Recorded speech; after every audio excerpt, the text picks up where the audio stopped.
Hello friends, creative শ্রাবণীর একটা short travel ব্লগে তোমাদের স্বাগত।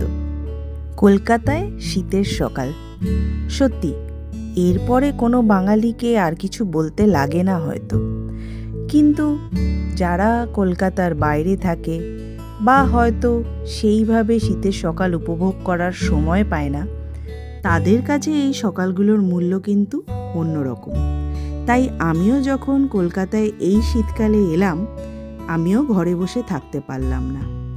আর দিনটা যদি হয় 23শে জানুয়ারি, নতুন করে আর কিছু বলে দিতে লাগে কি? 23শে জানুয়ারি দিনের মাহাত্ম্য প্রত্যেক বাঙালি তার শিরায় শিরায় বহন করে চলেছে। তোমরা আমাকে রক্ত দাও, আমি তোমাদের স্বাধীনতা দেব। এই মহৎ বাণী যার, 23শে জানুয়ারি হলো তারই জন্মদিন। আমি বাবা মায়ের সাথে 23শে জানুয়ারির সকালে বেরিয়ে পড়লাম নেতাজি ভবন মানে নেতাজির বাড়ি দেখতে যাওয়ার উদ্দেশ্য নিয়ে। দমদম থেকে মেট্রো করে আমরা চলে গেলাম রবীন্দ্র সদন মেট্রো স্টেশনে। মেট্রো থেকে নেমে গেট নাম্বার 3 মানে এলগিন রোডের গেটটা দিয়ে বেরোতে হবে এবং বাঁ দিক করে হাঁটা শুরু করতে হবে। এখানে মোটামুটি 8 থেকে 9 মিনিটের হাঁটা পথ। অটো এখানে পাওয়া যায় না নেতাজি ভবন যাওয়ার জন্য। এই সোজা বাঁ দিকের পথ ধরে হাঁটতে থাকতে হবে। কলকাতার রাস্তায় শীতের হালকা রোদ গায়ে মেখে হাঁটতে আশা করি কারোরই অসুবিধা হবে না। আর যদি তোমরা গরমকালে যাও তাহলে একটু কষ্ট করে হেঁটে নাও। ওই বলে না, কলকাতাকে পায়ে হেঁটে না দেখলে তোমরা চিনতেই পারবে না। আর হাঁটতে হাঁটতে তোমরা পেয়ে যাবে এই পিসিচন্দ্র জুয়েলার্সের শোরুমটা। এই শোরুমের সামনের চারমাথা মোড় থেকে আবার বাঁদিকে ঘুরে হাঁটা শুরু করতে হবে। এই রাস্তায় আরও 4 থেকে 5 মিনিট হাঁটলেই তোমরা সামনেই দেখতে পাবে এলগিন রোড ফোরাম মল, আর তার উল্টো দিকেই হলো নেতাজি ভবন বা নেতাজির বাড়ি। এই হলো ফোরাম মল, আর তার ঠিক উল্টো ফুটের রাস্তাতেই হলো নেতাজি ভবন। যেহেতু আমরা 23শে জানুয়ারি গিয়েছিলাম, ওই দিন কিন্তু সকাল থেকেই ভেতরে ঢোকার একটা লম্বা লাইন পড়েছিল। তবে লাইনের জন্য আমাদের বিশেষ সমস্যা হয়নি, কারণ লাইন বেশ তাড়াতাড়ি এগোচ্ছিল। আর এই হলো 38/2 লালা লাজপত রায় সরণি বা এলগিন রোডে নেতাজি ভবন বা নেতাজির বাড়ি। 1897 সালে 23শে জানুয়ারির যে বীর পুত্রকে জন্ম দিয়েছিলেন পিতা জানকীনাথ বসু এবং মাতা প্রভাবতী দেবী, সেই বীর পুত্র সুভাষচন্দ্র বসুর জন্মদিনের দিন আমরা উপস্থিত হলাম তারই এলগিন রোডের বাড়িতে। 1909 সালে জানকীনাথ বসু এই বাড়িটি তৈরি করেছিলেন। বর্তমানে নেতাজি রিসার্চ ব্যুরো এই বাড়িটির মালিক। সুভাষচন্দ্র বসুর ভাইপো শিশির কুমার বসুর পুত্র সুগত বসু ও তার মা কৃষ্ণা বসু নেতাজি রিসার্চ ব্যুরো পরিচালনা করেন। 1941 সালে ব্রিটিশ সরকার কর্তৃক গৃহবন্দী থাকার সময় সুভাষচন্দ্র বসু এই বাড়ি থেকেই বার্লিনে মহানিষ্ক্রমণ করেন। এরপর তিনি জাপান অধিকৃত দক্ষিণ পূর্ব এশিয়ায় এসে আজাদ হিন্দ ফৌজ গঠন করেন এবং জাপান সাম্রাজ্য সেনাবাহিনীর সঙ্গে ব্রিটিশ সরকারের সেনাবাহিনীর বিরুদ্ধে যুদ্ধ শুরু করেন। এই বাড়িতে ঢোকার মুখেই পাথরে বাঁধানো নেতাজির নিজের হাতের লেখা এরকম কিছু চিঠির নমুনা দেখতে পাওয়া যায়। আর দিনটা যেহেতু ছিল 23শে জানুয়ারি, এরকম ফুল মাল্যদান করা হয়েছিল ওনার ছবিতে।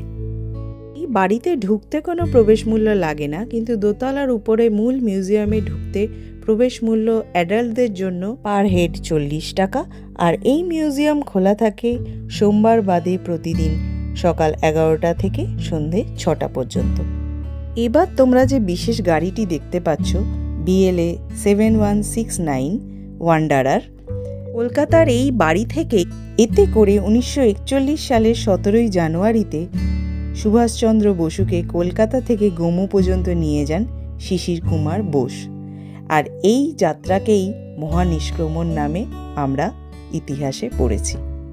এই গাড়িটিকে পুনরুদ্ধার করা হয়েছিল এবং 1979 সালে এটি জাপান তথ্যচিত্রের জন্য আবার ব্যবহারও করা হয়েছিল এবং পরবর্তীকালে নেতাজি মিউজিয়ামে দান করা হয়। এখানে এসে তোমরা ইত্তেফাক, ইতমাদ, কুরবানি এর একটি শহীদ স্তম্ভও দেখতে পাবে। এই স্লোগানটির মানে হল ঐক্য, বিশ্বাস এবং ত্যাগ। এটি আজাদ হিন্দ ফৌজের নীতিবাক্য ছিল এবং এর রচনা করেছিলেন স্বয়ং সুভাষচন্দ্র বসু। আজাদ হিন্দ ফৌজ বা আইনের প্রতিরোধের প্রতীক হয়ে উঠেছিল এই বাণী এবং ভারতীয়দের মধ্যে জাতীয়তাবাদী উন্মাদনা জাগিয়েছিল। তোমরা যারা ইতিহাস এবং নেতাজিকে ভালোবাসো, এই বাড়িতে ঢুকে নিজেদের রক্তের মধ্যে শিহরণ নিশ্চয়ই অনুভব করবে। এবার আমরা নেতাজির একটু পারিবারিক ইতিহাসের দিকে চলে যাব। নেতাজির মেজদাদা শরৎচন্দ্র বোস এবং বৌদি বিভাবতী দেবীর পুত্র ছিলেন শিশির কুমার বোস এবং ওনার স্ত্রী ছিলেন কৃষ্ণা দেবী। ওনাদের জ্যেষ্ঠ পুত্র সুগত বসু 2001 সাল পর্যন্ত মার্কিন যুক্তরাষ্ট্রের টাফাস ইউনিভার্সিটিতে শিক্ষকতা করেন এবং হার্ভার্ড ইউনিভার্সিটিতে তারপরে যোগদান করেন। ইনি 2019 সাল অবধি লোকসভা সাংসদও ছিলেন। সেদিন ওনার সাথে এবং ওনার ছোট ভাই সুমন্ত্র বসুর সাথে সাক্ষাৎ হওয়ার আমার সৌভাগ্য হয়েছিল। সুমন্ত্র বোস হলেন একজন ভারতীয় রাষ্ট্রবিজ্ঞানী। ইনি লন্ডন স্কুল অফ ইকোনমিক্সের আন্তর্জাতিক ও তুলনামূলক রাজনীতির অধ্যাপক। আর বলাই বাহুল্য, এনারা দুজনেই নেতাজির সুযোগ্য উত্তরসূরি। এরপরে আমরা দোতলার সিঁড়ি দিয়ে ওপরে মিউজিয়াম দেখতে চলে গেলাম। মিউজিয়ামের টিকিট মূল্য 40 টাকা করে, সেটা আমি আগেই তোমাদের জানিয়েছি। আর এই যে দেখো, 23শে জানুয়ারি মানুষের ঢল নেমেছে নেতাজির বাড়ি দেখতে আসার জন্য।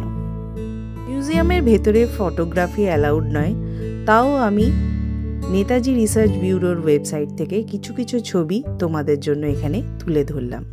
উপরে রয়েছে নেতাজির বাবার ব্যবহার করার খাট, নেতাজির খাট, নেতাজির পোশাক আশাক, বিভিন্ন ছবি এবং ওনার অজস্র হাতে লেখা চিঠি, আরও অনেক জরুরি নথিপত্রের সংগ্রহ। দোতলায় নেতাজির ঘর এবং মিউজিয়াম দেখে আসার পরে আমরা চলে এলাম বাড়ির সেই পেছনের অংশে, যেই সিঁড়ি দিয়ে নেতাজি মহানিষ্ক্রমণের পথে চলে গিয়েছিলেন। এই হলো সেই সিঁড়ি।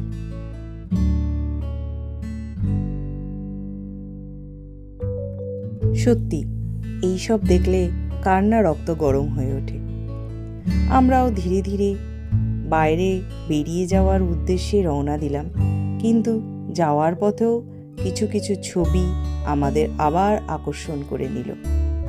হয়তো জায়গাটা দেখতে বেশি সময় লাগে না, কিন্তু সময় নিয়ে যদি তোমরা ইতিহাসের পাতায় নিজেদেরকে ডুবিয়ে দিতে চাও, তাহলে বলবো ফাঁকা দিনে একটু হাতে সময় নিয়ে এসো এবং ছবি আর নেতাজির লেখা চিঠিগুলো নিজেরা পড়ে দেখো। ইতিহাস আমাদের শিরায় শিরায় রক্তের মধ্যে বেঁচে আছে। আর নেতাজি, উনি তো আমাদের ছেড়ে কখনোই যাননি। উনি আজও আমাদের হৃদয়ের মণিকোঠায় চিরবর্তমান। আর বাঙালি যতদিন বেঁচে থাকবে, নেতাজিকে কোনো দিন তারা ভুলতে পারবে না। ইতিহাসের পাতা থেকে তুলে আনা এই এক টুকরো রত্নটা তোমাদের কেমন লাগলো তোমরা আমায় কমেন্ট করে জানিও। আমার এই ভিডিও ভালো লাগলে অবশ্যই লাইক আর শেয়ার করো। একই কথা আর বারবার বলবো না। যদি তোমাদের ভালো লাগে নিশ্চয়ই তোমরা লাইক আর শেয়ার করবেই। আর চ্যানেলে নতুন হলে চ্যানেলটাকেও সাবস্ক্রাইব করে সব বন্ধুদের মুখে একটু জানিয়ে দিও। নেতাজিকে সশ্রদ্ধ প্রণাম জানিয়ে এই ভিডিওটা এখানেই শেষ করলাম। জয় হিন্দ।